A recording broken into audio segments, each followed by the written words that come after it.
Salut à toi et bienvenue sur Miniature. Aujourd'hui on se retrouve pour une nouvelle vidéo, où on va refaire mon aquarium 20 litres. Ça fait plusieurs semaines que je vous en parle, voire même plusieurs mois. Mon aquarium tourne déjà depuis 2 ou 3 ans en low-tech. En low-tech, vraiment en low-tech, parce qu'il n'y a que sur cet aquarium un éclairage. Il n'y a pas de système de filtration, mais il n'y a pas non plus de brassage et pourtant l'eau est très claire, vous le voyez. Il n'y a aucun souci à ce niveau-là, même si on peut parler d'eau stagnante, c'est une eau qui bouge quand même pas mal parce qu'il y a aussi pas mal d'êtres vivants dedans, que ce soit des crevettes, mais il y a aussi pas mal de macrophones comme des azelles, des cyclopes ou même des ostracodes par centaines voire par milliers. Cet aquarium marche très bien depuis des années, mais j'avais vraiment envie de changer l'esthétique de cet aquarium. Comme peut-être certains d'entre vous, au bout d'un moment je me lasse un petit peu. Et j'avais vraiment envie de partir sur quelque chose de vraiment différent et notamment quelque chose avec une partie aérienne où je vais pouvoir mettre des mousses ou des plantes terrestres et je sais pas franchement vers où je vais m'orienter. Je vais faire ça vraiment au feeling, j'ai déjà quelques idées, j'ai récupéré aussi pas mal de plantes et ce que je vais faire c'est que je vais utiliser une racine, ça va être l'élément principal où je vais fixer pas mal de plantes dessus, mais ça on va en parler dans un second temps dans la vidéo. Alors pour ceux qui me suivent déjà depuis pas mal de temps, vous l'avez vu, cet aquarium est passé par plein d'étapes différentes. Il y a eu une époque où il y avait la Monte Carlo, magnifique Monte Carlo qui donnait vraiment un aspect de dingue à cet aquarium. Puis elle a fini par disparaître suite à l'implantation d'une autre plante. J'ai quand même un petit peu de regret par rapport à cette gazonnante, mais je ne vais pas remettre de la Monte Carlo. On va partir sur un autre délire. Puis il y a eu un moment aussi où j'ai eu des planaires, donc les planaires m'ont attaqué les crevettes. Alors ça n'a pas été immédiat, il y a eu un temps avant de vraiment constater une perte au niveau des crevettes. Donc j'ai fait un traitement, je vous renvoie vers la vidéo comme d'habitude pour ceux qui ne l'auraient pas vu. Alors le traitement a été efficace, mais je pense qu'il a quand même créé un petit déséquilibre au niveau du bac. Pendant pas mal de temps, l'eau a été assez trouble. Il y a eu aussi quelques problèmes de filamenteuse qui sont arrivés par la suite. Ça peut-être d'ailleurs dû plutôt au changement d'éclairage, mais ça a pu être un ensemble. Mais j'ai quand même constaté, sachez-le, un déséquilibre sur mon bac pendant plusieurs semaines, voire plusieurs mois. Une eau qui était beaucoup plus trouble, signe d'une activité bactérienne. La nature s'est remise en place, ça a mis un certain temps. Alors il n'y a pas eu de perte, j'ai pas eu de perte au niveau des crevettes. Au contraire, la reproduction est partie depuis quelques temps et ça c'est plutôt pas mal. Mais voilà, sachez-le, le traitement n'est pas sans risque sur l'écosystème. Et comme d'ailleurs tous les produits que vous allez mettre dans votre aquarium, il y a toujours un risque en fait que ça crée aussi un déséquilibre, que ce soit des anti-algues ou que ce soit des produits de traitement pour les poissons, les crevettes. Mais quand vous faites un traitement pour les maladies sur des poissons, crevettes ou autres, si vous pouvez, faites-le en dehors de votre bac, ça évitera de déséquilibrer avec le produit de traitement de votre aquarium. Du coup je vais vous montrer ce que j'ai récupéré. Donc il y a ce beau pied de Microsorum pteropus, c'est ce qu'on appelle communément la fougère de Java. Donc ça c'est une plante épiphyte, donc c'est une plante qu'il faudra fixer sur un support, que ça soit une racine ou une pierre. Vous avez diverses façons pour les fixer, que ce soit du fil de pêche, du fil de nylon tout simple, ou même avec de la colle. C'est une plante qui n'est pas vraiment exigeante, vous pouvez l'adapter dans n'importe quel type d'aquarium. Vous n'avez pas forcément besoin en plus d'avoir une lumière très puissante. Donc vraiment si vous débutez, que vous faites votre premier aquarium, c'est une plante de choix qui est intéressante. Elle va pas pousser très vite, donc ça va pas être une grosse consommatrice de nitrate, mais malgré tout c'est une plante qui peut être intéressante. Alors j'ai récupéré aussi des anubias, donc ça c'est une plante qui est très connue de tout le monde. Donc ça c'est une Anubia nana. Alors il y a une feuille qui me fait des aberrations, donc c'est pour ça aussi que j'ai sélectionné ce pied où on a un petit peu de blanc dessus. Donc, je la trouvais sympa et donc pareil, c'est une plante plutôt d'ombre, donc pas forcément une lumière puissante, et c'est une plante qui est épiphyte, donc pareil que vous allez fixer sur un support racine ou pierre comme le Microsorum. Alors là c'est ma petite pépite, c'est aussi une Anubia, mais c'est une Anubia Pinto. Vous en trouvez notamment chez Denerlé, donc c'est une plante qui fait des feuilles blanches, elle est vraiment magnifique, ce pied est très beau en plus, donc pareil épiphyte comme la précédente. Là c'est une variété qui est un peu plus rare. Alors ça c'est une une plante qui est un peu moins connue. C'est une plante qui appartient à la famille des cryptocorynes. Donc elle va se développer un petit peu de la même façon. C'est pas une plante très exigeante non plus. Et l'avantage c'est que c'est une plante qui est de couleur rouge. Alors c'est pas un rouge intense, mais pour ceux qui n'ont pas forcément envie de s'équiper avec des éclairages très puissants et du CO2, ben, c'est une plante aussi de choix. Alors j'ai récupéré aussi un pied d'Elantium tenellum, donc c'est ce qu'on appelait je crois Echinodorus tenellum à une époque. Donc alors, je sais pas pourquoi ça a été reclassé. Donc ça c'est une plante qui est intéressante si vous voulez une plante gazonnante mais pas exigeante. Alors elle est plus grande qu'une plante gazonnante classique, hein. C'est pas une plante qui va faire 5 cm adulte, mais c'est pas une plante qui est non plus gigantesque. Alors je vous en ai parlé déjà d'Elantium tenellum, notamment dans mon 80 litres, et d'ailleurs j'avais fait une bouture que j'avais mis dans le 20 litres, mais il semblerait que ça soit plutôt de l'Elantium bolivanum qui est un peu plus grand. Les pieds peuvent aller jusqu'à 20 cm, c'est le cas dans mon 80 litres, les pieds sont beaucoup plus grands que de la tenellum. Ce qui est pas mal hein, en soi, parce que bah, du coup ça convient bien à la taille du bac. Mais du coup là j'en avais mis dans le 20 litres et c'est peut-être un peu grand. Alors je vais peut-être essayer de rajouter ce pied là à côté de l'autre. Ça fera une liaison et ça me permettra d'avoir des pieds un peu plus petits. Bon, dans tous les cas c'est pareil, ça peut se tailler si vous voulez le garder les pieds un peu plus bas, ça accepte très bien la taille, donc il n'y a aucun souci à le tailler de temps en temps si vous voulez le tenir un peu plus bas. Bon, après j'ai récupéré quelques mousses, mais bon là je vais pas vous en dire beaucoup sur l'espèce, je m'y connais très peu, j'ai pas d'informations sur l'espèce exacte. Voilà, donc ça c'est une autre mousse que j'ai récupérée. Comme je vous dis, je connais pas du tout la variété. On verra ce que ça donne, je vais le coller aussi sur la racine et on verra comment ça va se développer. Toutes les plantes sont prêtes à être implantées, mais la première chose à faire quand même, ça va être de préparer la racine et le bac. Donc le bac, je vais faire une grosse taille.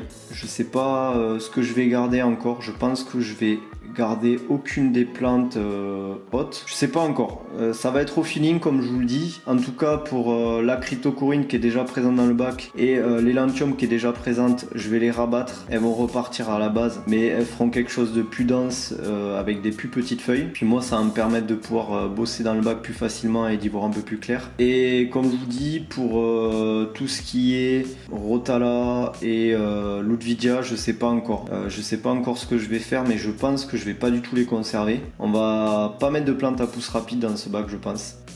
Mais comme je vous dis, ça sera au feeling, je sais pas encore. Première chose, je vais préparer la racine. Je vais positionner la racine pour voir la place qu'elle va prendre dans l'aquarium. Après, il est possible que je garde ou que j'enlève totalement les pierres qu'il y avait dans le bac. Donc ça va être le plus délicat parce que il va falloir éviter de tout faire remonter en surface. Je sais plus comment je l'avais monté à la base, mais il est possible qu'il y ait un peu de terre directement sous les pierres. Donc si je lève les pierres, ça risque de faire remonter toute la terre. Donc c'est vraiment risqué, ne le faites pas chez vous. Je vais tenter, moi j'aime bien tenter des trucs, j'aime bien prendre des risques. Dans tous les cas, je sais comment faire après pour rattraper s'il y a un souci. Donc c'est parti, on va aller déjà s'occuper de la racine parce qu'elle n'est pas encore prête à être mise dans l'eau.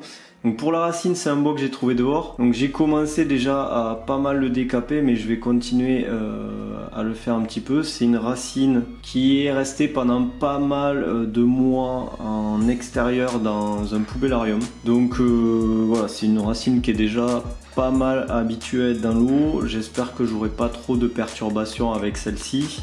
Je sais pas trop ce que c'est, je pense que c'est cette de vigne au final. Mais en tout cas voilà, c'est je suis sûr que c'est un bois que je peux utiliser. Il est très joli, il est très tortueux.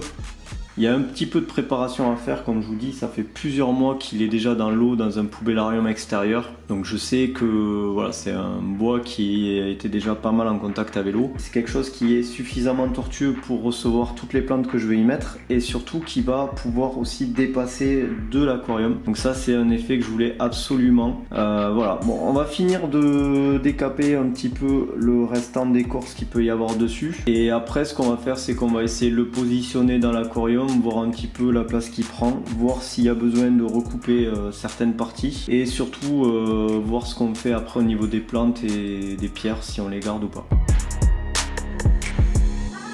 Du coup il n'y a plus qu'à la positionner dans l'aquarium, voir ce que ça donne, voir s'il y a besoin de faire beaucoup de modifications et voir si j'enlève les pierres ou non. Je vais juste recouper la pointe pour pouvoir poser cette partie là sur la base de l'aquarium. Je pense qu'on va quand même virer les pierres.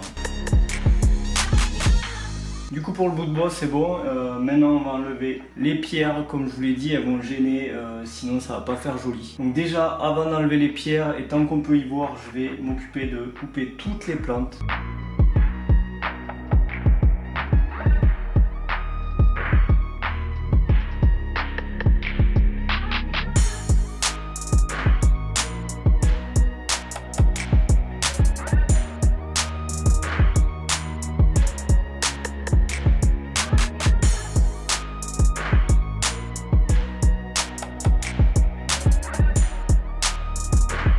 Les pierres sont dégagées, il est possible que je mette un petit filtre, peut-être quelques heures, voire peut-être 24 heures, histoire de sécuriser un maximum les choses. Bon, du coup il nous reste les épiphytes à implanter sur la racine. Pour cela j'ai une colle de chez Arca, mais vous pouvez utiliser une simple colle super glue, c'est de la colle cyanoacrylate en gel. Normalement il y a très peu de différence entre les deux, si ce n'est, je crois que pour les colles exprès pour coller les plantes, elles sont un peu plus rapides à sécher.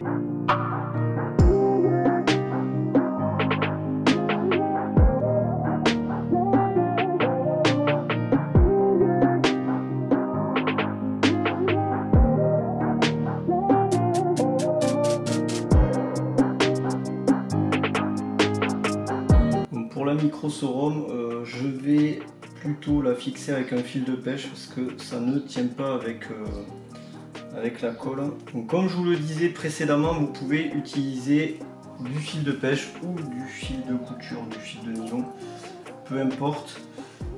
C'est un peu moins discret que la colle, c'est sûr, mais c'est tout aussi efficace.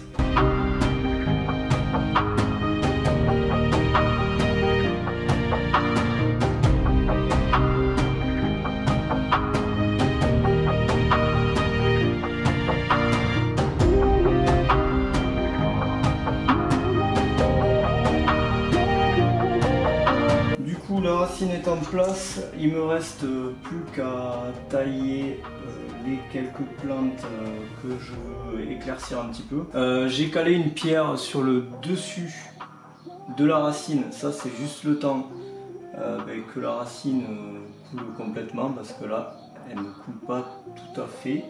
Qu'est-ce qu'il va me rester à faire? Donc là je vais tailler un petit peu les cryptocorynes histoire de les rabattre, ça va aussi les inciter à se multiplier. Je vais enlever aussi le pied de cryptocoryne qui s'est implanté ici. Je vais rajouter l'élantium ténélum à côté de l'autre, tailler celui-ci et rajouter le pied de la gélandra avant qu'il soit trop sec.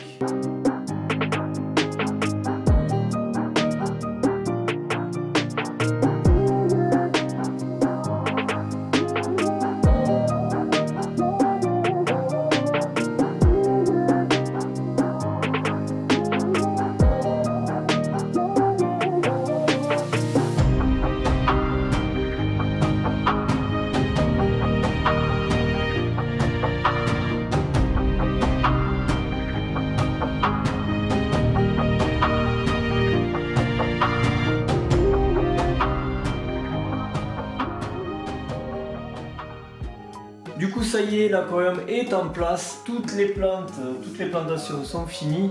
Vous avez vu, j'ai fait un choix de ne pas mettre de plantes à pousse rapide. Alors ça peut paraître bizarre pour certains, il y en a certains qui vont me dire qu'il n'y a pas assez de plantes et notamment de plantes à pousse rapide. Mais souvenez-vous que l'important c'est l'équilibre dans un aquarium. Et dans cet aquarium il y a très peu de pollueurs, et il n'y a que des crevettes et de la macrofaune. Donc ça va largement suffire. En plus de ça, je vais rajouter quelques lentilles d'eau que j'ai sorties tout à l'heure. Et je vais aussi mettre des plantes en trempette. Ce qui fait que ça va largement suffire pour filtrer l'aquarium. Moi je suis plutôt content du résultat. Bien évidemment il faudra voir l'évolution du bac. bac. Et là pour l'instant il faut de l'imagination pour se dire que le bac va être joli. Mais je pense que ça promet d'être intéressant dans quelques mois quand les cryptos, les élantiums et toutes ces plantes auront poussé et pris un petit peu plus le dessus. Dans tous les cas évidemment je vous ferai un suivi, que ce soit sur mon Insta mais aussi peut-être un suivi sur YouTube. Je sais pas ce que vous en pensez mais n'hésitez pas à me le dire dans les commentaires. Alors je vais peut-être couper le filtre parce que... J'ai mis un filtre pour les prochaines heures, histoire de récupérer un petit peu tout ce qui est matière en suspension et éviter d'avoir des problèmes d'algues du fait qu'il va y avoir sûrement pas mal de dépôts un peu partout.